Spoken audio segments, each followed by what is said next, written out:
Amanda, listen. Real-time satellite monitoring shows that so far in 2024, more than 10,000 wildfires have ripped across over 20,000 square kilometers of the Amazon across multiple countries. Never has this many fires burned so much of the forest this early in the year. And scientists are worried that the region is getting closer and closer to the tipping point, where widespread degradation, did I say that right? Degradation? And repeated burning of the forest will be essentially unstoppable. And just last week, Brazil's Yanomami shaman leader asked the Pope, the freaking Pope, to support President Lula in reversing damage to the Amazon left by previous governments' transgressions. Literally last week. Look it up. Google it. So, what does the Amazon have to do with becoming more cultured and curious? Because everything is connected, people. Although we don't have a rainforest here at home, understanding what's going on in our world will help us expand our understanding of our diverse planet and help us become more culturally aware and environmentally conscious citizens. Right now, in the heart of the Brazilian Amazon, thousands of people are unlawfully invading protected lands because they are struggling to make ends meet for their families and see no other way than cutting down century-old forests for resources and profits. An indigenous forest guardian, Marcel Gaizazara, and indigenous leader, Puir Tembi, are literally standing on the front line of this fight, risking their lives to protect their ancestral lands from these invasions and deforestation. This is the narrative that is playing out right now in our lifetime.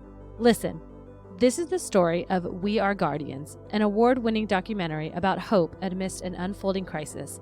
Thanks to executive producer Leonardo DiCaprio, we have the ability to explore the human spirit and our collective responsibility to protect the fragile balance of our world, where hope and unity can guide us toward a brighter future for the Amazon and our planet. Hey everyone, welcome to Sorta Sophisticated, a podcast rooted in becoming more cultured and curious, where we endeavor to suspend judgment, expand our worldview, and learn to appreciate varying perspectives and values.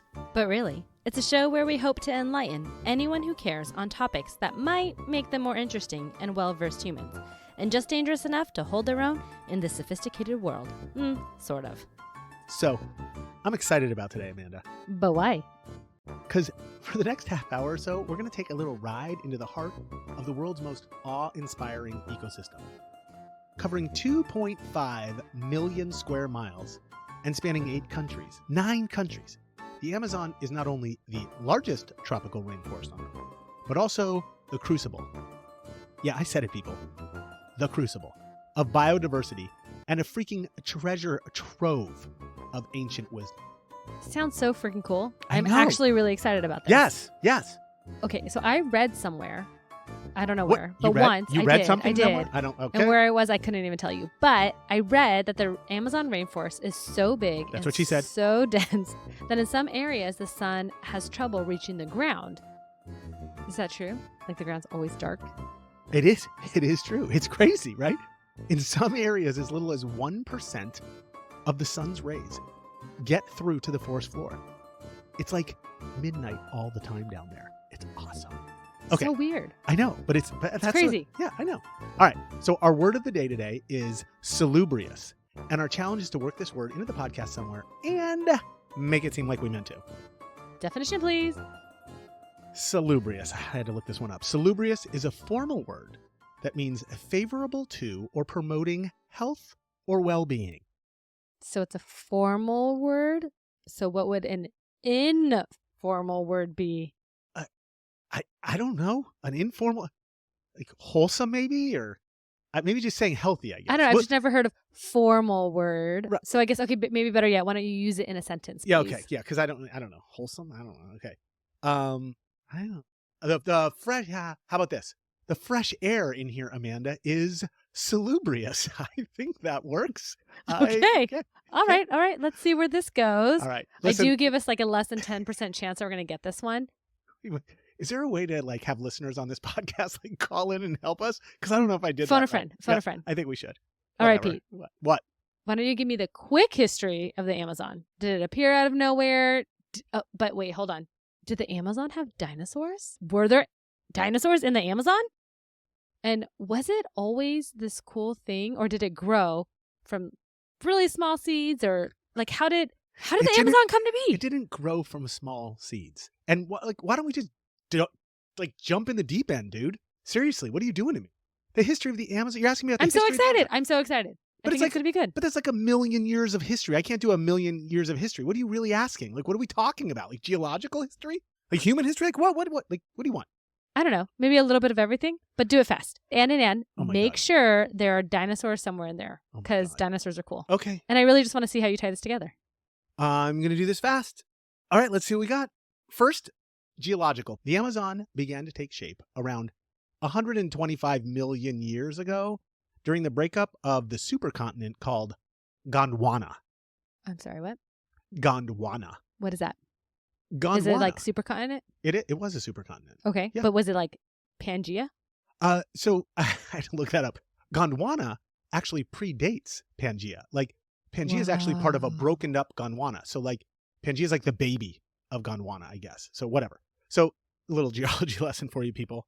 You didn't even have to pay extra. You're welcome. Anyway, so over time, sedimentation and all this tectonic shit start happening because that's how everything happens in the world. Like, oh, tectonic shifting, yeah, whatever. Earthquakes. Right. Eventually form what is now called the Amazon rainforest. And then like the earth kept cooling and prehistoric plants and animals came. And yes, there were totally dinosaurs. There were. I knew it. Well, okay. Actually, there was Oh, one dinosaur. come on. But it had this super cool name and it was super creative. Mm-hmm. I'm waiting. The Amazonsaurus. Stop it. No, that's not. that is serious. No, that's not even creative. It is super dumb. That's my what they named it, gosh. the Amazonsaurus. It lived during the Cretaceous period, if I said that right, somewhere like 100 million years ago. A few quick fun facts about the Amazonsaurus. Lay it on me. First, it lived in a terrestrial habitat. Yeah, I don't know what that means. The Earth, of course. Second, it was a herbivore. Herbivore. It ate plants, people.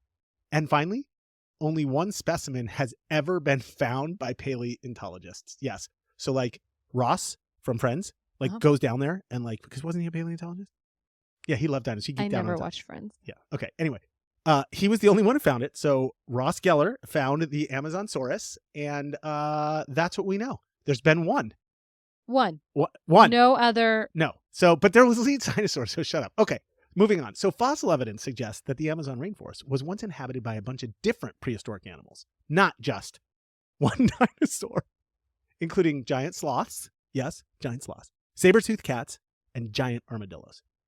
Plant life also evolved alongside these creatures, of course, but who really wants to talk about plants? I don't want to talk about plants. So then fast forward like a gajillion years to about 11,000 years ago, and that's when the first two-leggers hit the scene. That's us, people, the indigenous folk. And they relied mostly... I was like kangaroos? No, the two-legged. we're the two-legged creatures. They relied mostly on hunting and fishing and agriculture, which often involves sustainable management of their forest. And they also just tried not to die. Sustainable management? Like what we're trying to do now? Right.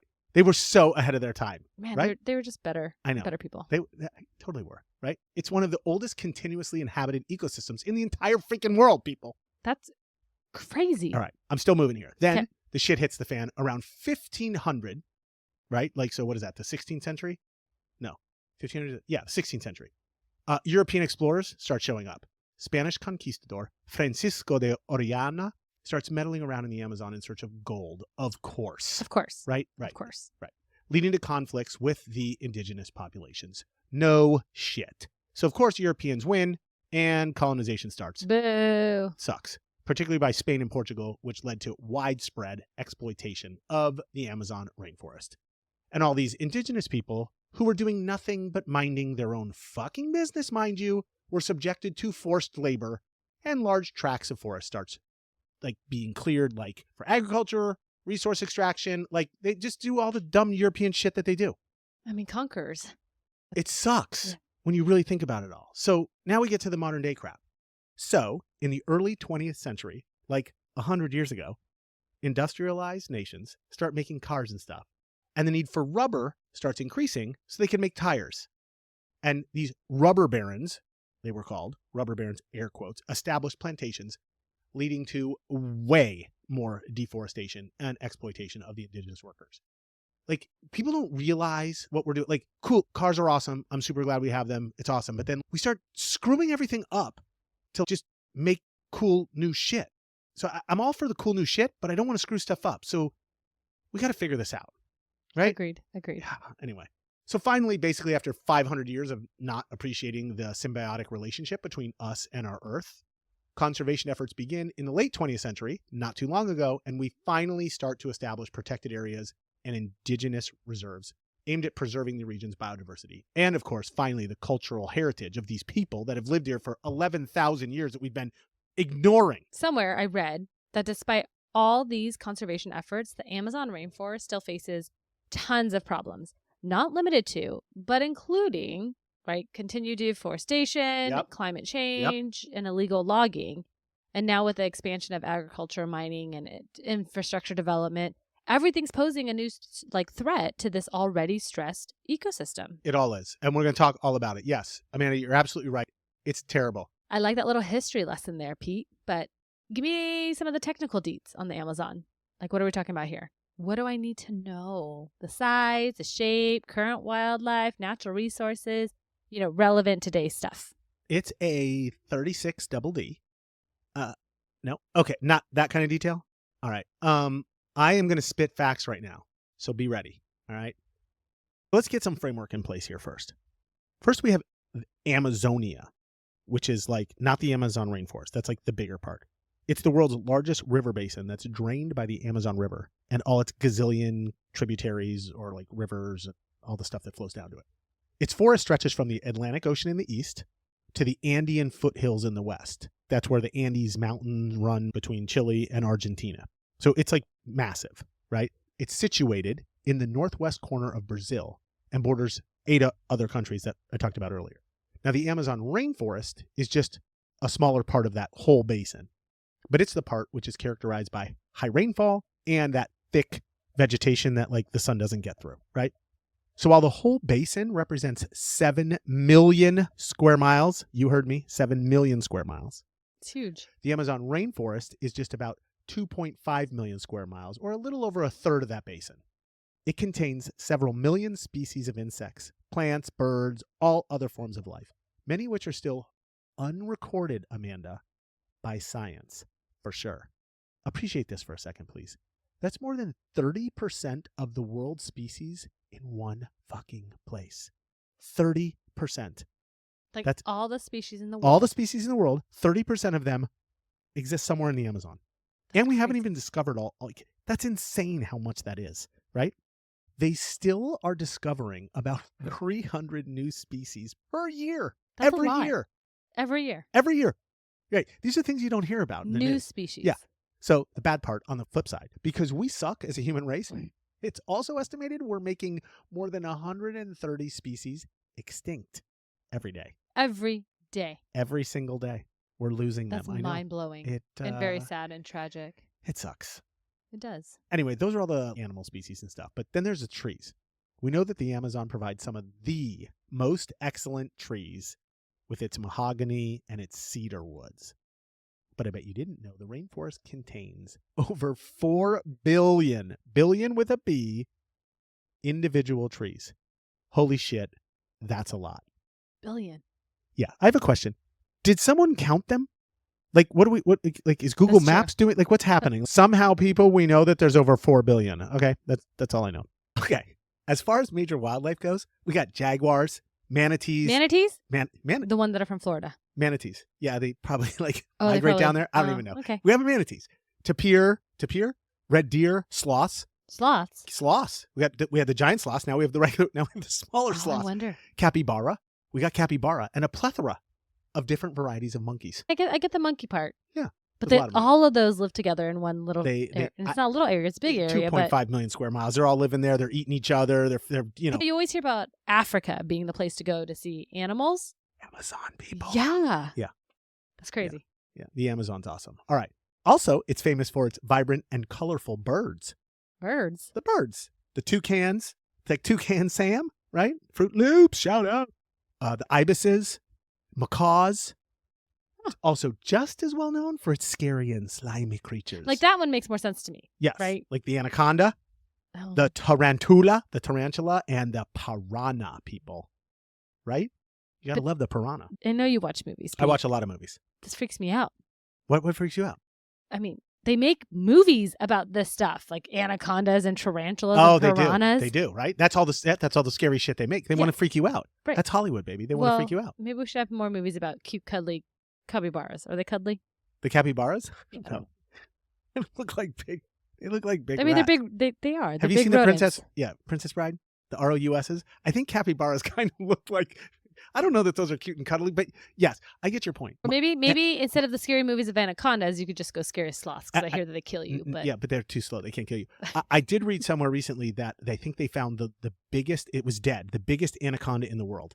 I want to say just in the last few weeks. I think it wasn't even that long. Like I thought the anacondas were gonna be huge. I think it's like 30 feet long. I mean, don't get me wrong. That's still massive. It was dead. Yeah. Don't want none if you ain't got buns, hun. Oh my God. I love it. My anaconda don't. Okay. Anyway. And then finally you have the natural resources, because you asked me about natural resources. So there's copper, there's tin, there's nickel. It's a bunch of nickels down there. Iron ore and gold. Gold. It's got gold. Of course it does. And that's making it attractive to the mining companies all around the world. And also an estimated 200 billion tons of carbon are stored in the Amazon's forest soils. 200 billion with a B stored in the forest. Yeah. So you're basically telling me here. What am I telling you? Most of our species life is in the Amazon. Yeah, it is. And yes, it basically is a resource for everything that's in our daily lives that we use. It is. So the Amazon is single-handedly keeping the whole world alive and connected. It is. Because without carbon, we couldn't regulate the Earth's temperature, people. And carbon makes all life possible. Take organic chemistry. Figure it out. Yes, you are correct, Amundo. I'm hearing that all of this stuff, right? Deforestation, the logging, all of it. If we don't protect the Amazon now, we will probably be in trouble in a few years here. But is it actually a few years, or is it now? Because I feel like it should be now. When is now? Soon. Yes. So basically, let me just explain. Deforestation works like this, right? It's a pattern of cutting, burning, farming, and grazing. And then the process is repeated on adjacent plots of land and steadily pushes back the borders of the Amazon rainforest, like year after year after year. So in the 20th century, Brazil's growing population settled major areas of the Amazon rainforest, and the size of the forest shrank dramatically as a result of these settlers' clearance of the land to get lumber and to create the grazing pastures and farmland. Brazil holds approximately 60% of the Amazon basin within its borders, and about 1.5 million square miles was covered by forest in 1970. Fast forward, 2020, and the amount of forest cover declined by 250,000 square miles in that amount of time. So, if I'm doing my math right, 250,000 square miles in 50 years would mean it's about a 20% decline. Yes. My math major coming in huge. Yeah, that's massive, right? 50 years. So in the late 1990s, with the help of some international pressure, Brazil got off its butt and finally began efforts to protect parts of the forest from human encroachment, deforestation, and all other forms of destruction. So we're finally starting to see the pace of deforestation reduce year on year, but we haven't turned it around yet. So really, we're just slowing it down. We're not fixing anything. Yes. So to answer your question, like from earlier that you prompted me with, current mathematical estimates calculate that we will hit the tipping point where 50% or more of the Amazon will no longer be able to support abundant life by 2050 if we don't do anything. I mean, that's scary. And 26 I hope years. people realize that these stats should be alarming, especially the one about carbon. It's crazy. Also, I heard the Amazon one time be called the lungs of the earth. And that's just such a cool visual for me, because it takes in all the bad, right? And produces all the good. Exactly. But yes. we're killing the good. Yes. So you're actually right. It is called the lungs of the earth, right? Because of the carbon, right? You're absolutely right. So it is one of my fun facts later. So I just want to say thanks for spoiling that. So I really appreciate you. Hang tight. It gets worse before it gets better. I don't think I can handle worse. Oh, you're going to handle worse. So that's what the teaser was all about, because so many poor folk are just trying to get by living there. There's been this rise in illegal logging, illegal mining, and even black market wildlife trading. And that's what the movie We Are Guardians is all about. I highly suggest trying to catch a screening. It's limited release, so you can't find it everywhere. Just go to weareguardiansfilm.com weareguardiansfilm.com and check the calendar for screenings. The next one in the U.S. is in Bentonville, Arkansas in mid-June. Hopefully they release it nationwide sooner than later, but I think they do the whole gala beforehand. They raise money. They bring everybody together. So they're going from city to city like for premieres. Let's go, Pete. I'm down. How much of your money can I donate to this? I don't know. A lot. We should go figure this out. Can anyone sign up to be a guardian? I don't know. Ask Leonardo DiCaprio. Well, then I guess we got to get to Bentonville, Arkansas. Come on. We're going to spend all your money, and it's going to protect the lungs. So are there any other reasons why the Amazon rainforest is so important? I mean, not that like that one is not enough. I'm just curious. Yes, totally. You're right. That one probably is like the main. I mean, how could you top that one? Yeah. I'm just saying. The lungs of the world. Come on. I am a story topper. But in this case, we're not going to top. I'm just going to give you a few more real quick. So climate regulation, like we already said. The Amazon acts as this giant carbon sink, absorbs shit tons of carbon dioxide. Is it a carbon sink or is it a carbon sponge? Like sponge, sink, right. It just absorbs all the carbon dioxide, helping the earth to regulate its climate. Its trees absorb the carbon dioxide during photosynthesis and then release oxygen, playing a massive role in combating climate change. Oh, look at you, Mr. Science Guy. Way to nerd out there. I'm going to keep going. Listen close. All right, then we got biodiversity. It's one of the most biodiverse regions on Earth, home to millions of plant and animal species, like I already said, many of which are found nowhere else. While this might not seem like a big deal, why wouldn't we want to protect this incredible habitat? Really? If you think about it, the alternative is that all these species die. 137 per and day. That would just be terrible. It would absolutely be terrible. Like, why it was stupid to let it happen. We love biodiversity.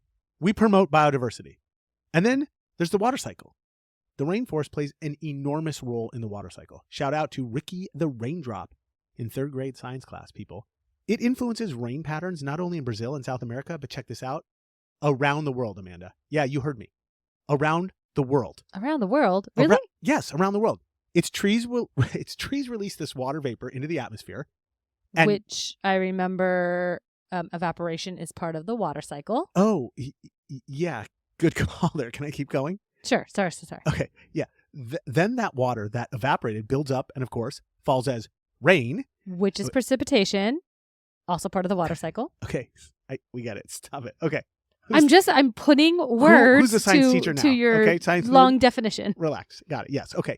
Anyway, this rainfall cycle contributes to patterns of rainfall not only across the continent, but far beyond into North America and across the Atlantic, helping shit grow in a bunch of other places in our planet. It's freaking mind-blowing. Like, if you think about it. I know it is. It's crazy. All right. Then you got the medical stuff, right? The Amazon is a source of numerous medicinal plants and compounds used in pharmaceuticals. Medicinal? Yes. Not only do we Medicinal? Medicinal?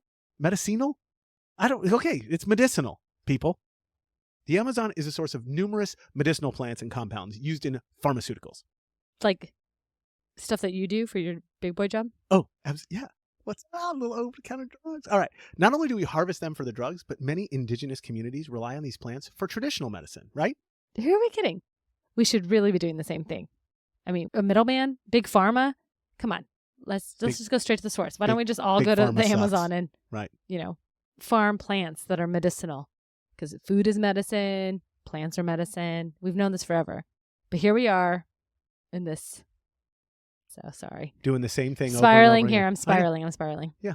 It's terrible. I know. Damn. Listen. All right. A little fun fact. More than 25% of all Western pharmaceuticals come from rainforest-based ingredients. Yet, less than 1% of trees and medicinal plants in the Amazon have ever been tested by scientists. Okay, so two things. One, obviously, yes, like I said earlier, we should just be going to the source. But also, two, only 1%. Right. That means that there's like a ton of other potential medicines out in the Amazon. More than a ton. Probably like billions of tons. I mean, if there's a billion trees, 1%. All right.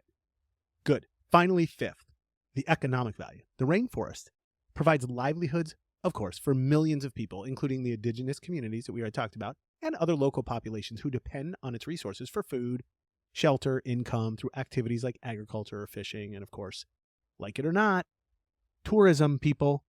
Tourism. It's one of those you hate it and you love it things. You got to. Right? I mean, the Amazon rainforest is ridiculously important, not just because of the inhabitants, but also for our entire planet due to its role in regulating climate, supporting biodiversity, and providing invaluable resources to the whole freaking world. But we also just can't be like, when we're tourists, we got to be good tourists, like socially responsible tourists. Yes. Like, sounds like we're going to F up the Amazon. What are we going to do about it? Is there anyone who's really trying to save the Amazon? Or, I mean, it's like I want to hop on a plane and handle it myself, but I know that's probably not going to do much. Settle down. Relax. People are doing shit, okay? There's currently a bunch of efforts underway to address these challenges.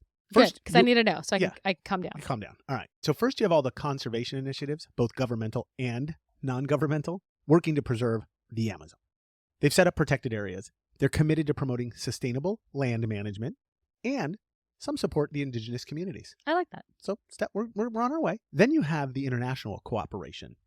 Many countries outside of Brazil and the 9 other touches also recognize the importance of the Amazon and started something called the Amazon Cooperation Treaty Organization, ACTO, which aims to promote sustainable development and conservation. That's a good treaty. I think it is a good treaty. Who doesn't like a good ACTO treaty? And then finally, you have the indigenous rights communities that protect the knowledge and practices that are vital for its conservation. This in turn protects large swaths. Swath. That would have been a good word. That would have. Swaths of. Where'd you pull out right, swath? I don't know. It sounded like the right thing to say there. This protects large swaths, large parts of the rainforest from exploitation. All right, fine. And finally, when all else fails, Amanda, just bring in the big guns. Amazon founder Jeff Bezos and Academy Award-winning actor Leonardo DiCaprio have together invested $200 million to help the Brazilian government's efforts to preserve the wildlife and the indigenous people of the Amazon over the next 4 years through something called the Protecting Our Planet Challenge. I mean, I'm glad the people with $1 billion bucks are doing something good because, $200 million is a drop in the bucket for them. Hey. They're doing something. They came together. They're doing something. I said I was glad. Okay. I said I was glad. All right. Leave it alone. But interestingly enough, I read a press release. I know, me reading. Right. But I read random stuff, and some of it You read a press release about this? Well, yes. You're amazing. Let's go. Because it had Leonardo DiCaprio. Oh, that's why. So fine. What did it say? Anyways, it said, I quote, "We are inspired by Brazil's ambitious goals for protecting the Amazon, one of the most important places for wildlife on the planet, and are thrilled to be able to support these efforts through the Protecting Our Planet Challenge." And I think that's so cool that Leo That is cool. and Jeff are getting in on it, because I feel like they're the ones who are going to be able to make a difference. I mean, especially if they're financially backing it. They totally are. So he and his team joined this challenge through Rewild, the organization he co-founded focusing on rewilding different places on Earth. I think that's cool. I like Leo's rewilding campaign. And then Bezos is involved through his Bezos Earth Fund, not as cool of a name, an initiative he and his fiancée, Lauren Sanchez, launched to help fight climate change. The Protecting Our Planet Challenge will for sure contribute to Brazil's ambitious goals of achieving zero deforestation in the Amazon and accelerates the country's transition to sustainable and a more green economy. Like, people are doing stuff. Right. We're gonna have to get #rewild and #Bezos Earth Fund. Let's go. Seriously, right? Let's go. Somehow running on our little podcast. 200 million. That's awesome. Let's go. All right, we did it. We got through all of the history and all of the details, but now we have to go to my favorite part of the show. We're there already? Yeah, I think we need to line things up a little bit because I'm a little bit depressed on this side of the room. With you? Okay, fine. So you got to share now some cool fun facts, and I know you have it locked and loaded, so let's go. Okay, really, I'm going to try this, but are there really fun facts about the Amazon? They're fun facts? I mean, yes, really? Animals alone, the whole 30%. Come on. Maybe how about fascinating facts? Whatever you want to call them. Okay. You do. All right. Here we go. I got a few. I'm loaded. All right. You ready? Number 1. Numero uno. So earlier you referred to the Amazon rainforest as lungs of the earth. You remember when you said that? I did. Yeah. It got that nickname because it produces over 20% of the world's oxygen. All in one place. I wonder how many people actually think about where oxygen comes from. Right. So this is a big deal, right? 30% of the world's species, 20% of the world's oxygen. It's nuts. Okay, number 2. The Amazon River. We haven't talked much about the river, but here we go. It's the second longest river in the world, spanning over 4,000 miles. Longer than the entire U.S. It would go from freaking Pacific to Atlantic, and it would keep going. It discharges more water than the next 7 largest rivers combined. Hey, Pete. What? Just because I feel like you would know this. What's the biggest one then? Because that's massive. That is, I love the way you say massive. The Nile in Egypt. Okay. Let's go. The Nile River. Everybody got to know the Nile. You made that seem so easy. Okay. Nile's the biggest, and Duh. then Amazon second biggest. All right. Number 3, the Amazon rainforest is home to numerous indigenous tribes, some of which that have had little or no contact with the outside world. Yes, it's 2,024 people. No contact with the outside world. These uncontacted tribes are protected by law to preserve their culture and prevent potential exposure to disease of the, quote, white man. Or I suppose just like what would you call that? Like civilized man? I don't want to say that wasn't appropriate. But like, yeah, they just don't want to like get their diseases, which is crazy, right? It makes sense. Okay.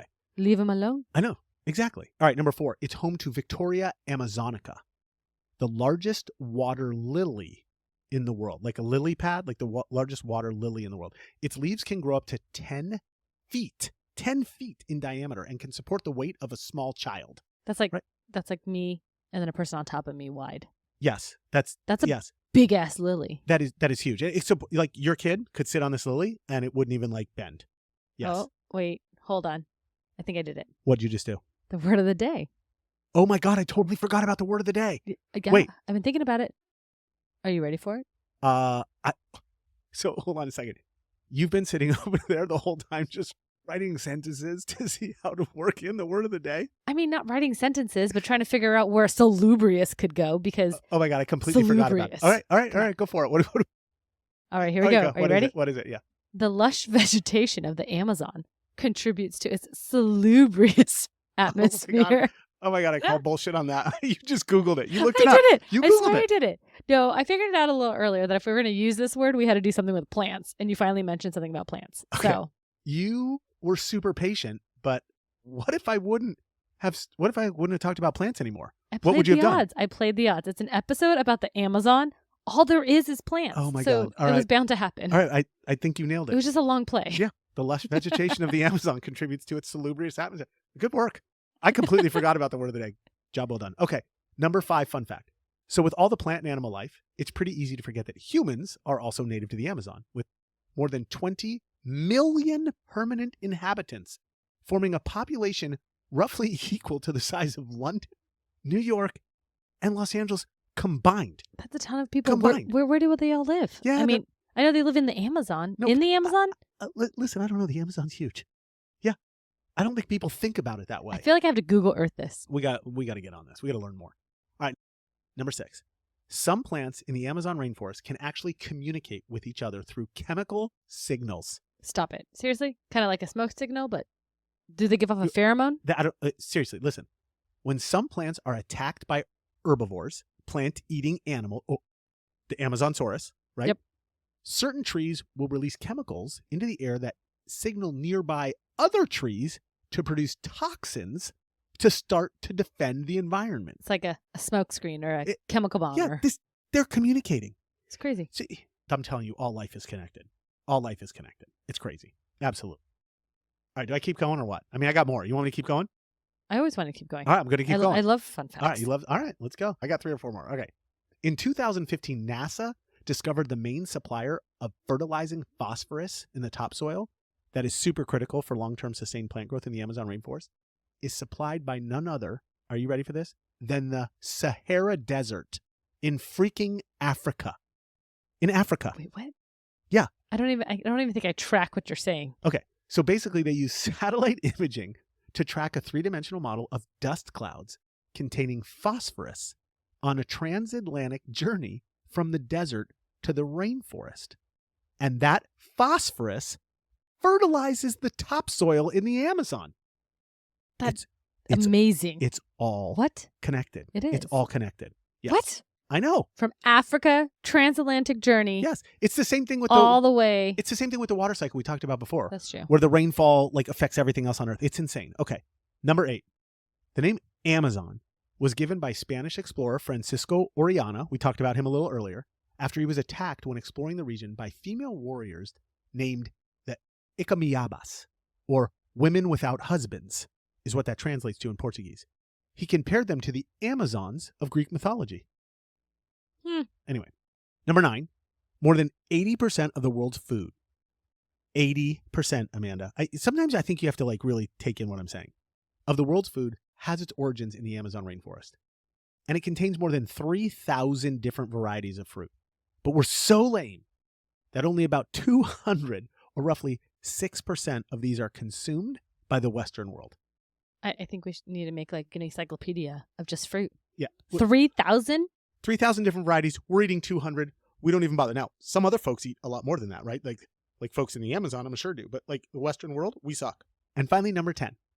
If the Amazon rainforest was a country, it would be the 14th largest in the world. Larger than all of Mexico. Yep, it'd be huge. That's how big it is. People don't know. All right, that's all I got for today, folks. Those are my 10. The amazing Amazon, where the air hums with the songs of a million creatures, and where every leaf holds a story untold. It's a sanctuary of wonders, people, a treasure trove of biodiversity, and a testament to the resilience of nature's boundless creativity. Seriously, Pete? That was awesome. Good job. You're Thanks welcome. for taking us through the history and the importance of the Amazon rainforest. I did the history pretty fast, too, didn't I? You did. I know. But I learned a ton today. Yeah, good. And I hope listeners did too. And I'm super amped because you've got me psyched on Let's go. Being more cognizant of my carbon footprint and doing what I can to lessen it. But now that we've learned all of this and we feel so connected to the Amazon, and besides just being better humans and supporting an awesome cause, what do I need to remember from this podcast that makes me just a little more sophisticated? Here we are. All right. Write it down. First, I highly recommend watching We Are Guardians. Or if that's too complicated, since it's on limited release, please watch Amazonia, the final season, on Prime Video. It's a lot shorter. It's 20 or 30 minutes long. Second, start buying responsibly sourced products only. Reduce your carbon footprint and support indigenous communities and wildlife through either the World Wildlife Fund or AmazonWatch.org. Please, please, please donate. I don't care if it's $5. Just start donating. All right. Third, the next time you chill in with the friends, ask them what causes they're currently supporting or where they like to volunteer their time. Fourth, of course, listen and show support for their cause and ask a few interesting questions. Fifth, tell them you just watched Amazonia, the final season, and that you've been fascinated with trying to find ways to help protect the Amazon rainforest. Then finally, share these interesting and relevant details to seem sort of sophisticated. The Amazon truly are the lungs of the planet. It provides more than 20% of our planet's oxygen, contains more than 30% of all the species in the world, and it has a hand in supplying more than 80% of the world's food, all in one place. Number 2, it formed about 125 million years ago, and the first human inhabitants showed up around 11,000 years ago. A long time ago. Number 3, deforestation, illegal logging and mining, and the black market wildlife trade is literally killing the rainforest. We must stop it. We've only studied 1% of the animal life in the Amazon. 1%. There is strong evidence to suggest that the more we study the plant life, the more medicinal cures we'll be able to offer. And finally, I got a little story for you. Are you ready? You always have a story. Lay it on me. I got one. You know Jeff Bezos' company, Amazon? Why did I Yes. say it? Really? Who doesn't know Amazon, right? Okay. The original name when he started it in 1994 was called Cadabra, as in abracadabra. He thought he was so cool. But one day Bezos was talking to his lawyer on the phone, and his lawyer misheard the name of the company as Cadaver. So immediately Jeff flips out. Yes, he changes the name. So he picks Amazon. 1, because it meant exotic and different. 2, because of its sheer size. And 3, alphabetically speaking, he knew he would always be first. And there you have it. Why was that in your fun fact list? I don't know. That's probably the best one. I saved some for later. I guess so. You got to make sure everyone listens to the end. Yeah. Well, all right. Speaking of the end, let's wrap things up here. Please wrap it up. So there you have it, dear listeners. Thank you for hanging out with us in the Amazon rainforest, Mother Nature's ultimate extravaganza. This place is like the ultimate rainforest theme party where everyone's invited, except deforestation. It's definitely not on the guest list. Get out of here, deforestation. I'd bounce deforestation if I was a bouncer. You would. I would. Joking aside, the Amazon rainforest stands as a testament to the awe-inspiring beauty and resilience of nature. reminding us of our responsibility to cherish and safeguard our planet's precious resources. And we hope we've shared just enough information today to make you either a flaming nuisance or a little more sophisticated to your fellow humans. Sort of. Remember, if you ever find yourself lost in the jungle, just follow the sound of a howler monkey and hope they're leading you to civilization, not their latest karaoke party. Until next time, stay wild, stay weird, and stay inspired. And for the love of all things green, please recycle your banana peels.